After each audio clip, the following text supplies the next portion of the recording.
বাইরে 25শে মার্চের আগ পর্যন্ত একটা ডকুমেন্ট দেখান যে ডকুমেন্টে 7ই মার্চের ভাষণ বলেন, 6 দফা বলেন, 11 দফা বলেন, 21 দফা বলেন যুক্তফ্রন্টের কোথাও ধর্ম নিরপেক্ষতা ছিল, সমাজতন্ত্র ছিল।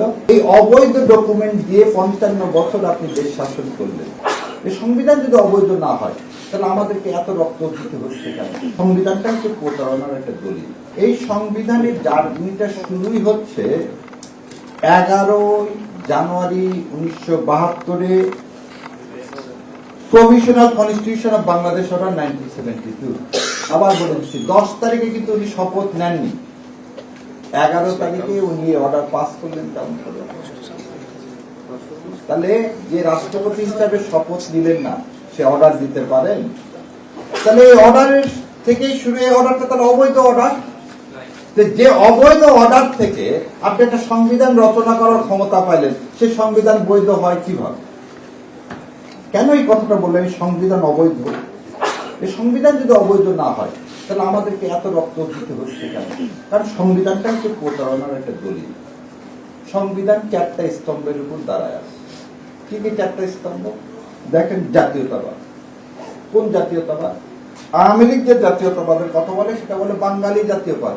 না, এটা তো ফয়সালা হয়ে গেছে 47 সালে যে আমরা এই ভূখণ্ড পাইলাম মুসলিম জাতীয়তাবাদের ভিত্তিতে।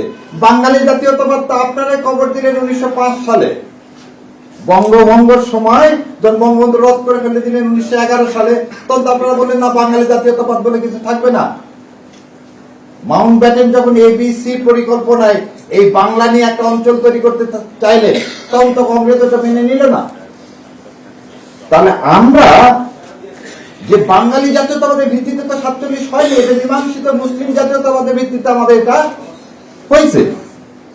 মুসলিম জাতীয়তাবাদের মধ্যে যদি হয়ে থাকে, আপনি সংবিধানে কিভাবে বাঙালি জাতীয়তাবাদ ঢুকালেন? আসেন, দ্বিতীয়টা হচ্ছে ধর্ম নিরপেক্ষতা। 91% মুসলমানের দেশে 70 সালের ভোট হলো, সে ভোটে লেখা ছিল বিসমিল্লাহির রহমানির রহিম, আল্লাহর উপর পূর্ণ আস্থা ও বিশ্বাস, এবং কোরআন ও সুন্নাহর বিপক্ষে কোনো আইন করব না। আপনি সংবিধানে 72 সালে ধর্ম নিরপেক্ষতা ঢুকালেন কিভাবে? কে দিল আপনাকে? ম্যান্ডেট তো পাইতে হবে।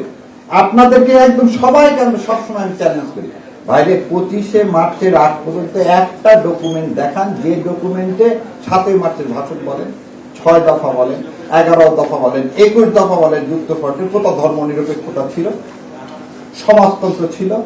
না, আপনি কনস্টিটিউশনে ঢুকাই দিলেন ধর্ম নিরপেক্ষতা, সমাজতন্ত্র। তাহলে 4টার মধ্যে যে 3টার জন্য এই যুদ্ধ হয়। এদেশের মানুষ কোনদিন সে যুদ্ধ করেন। এদেশের মানুষ একটা ধর্মপ্রাণ মানুষ। সেই সংবিধান আপনাকে ইন্ডিয়া তৈরি করে দিল। কি তৈরি করে দিল? 4টা জিনিসের উপর, যে 4টা ইন্ডিয়ার প্রেসিডেন্ট।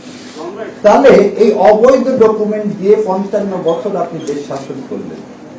আজকে 24শে আমার সন্তানেরা রক্ত দিয়ে প্রমাণ করে দিল এই অবৈধ জিনিস দিয়ে ফ্যাসিস্ট তৈরি হতে পারে, কোনদিন ইনসাফ কায়েম হতে পারে না।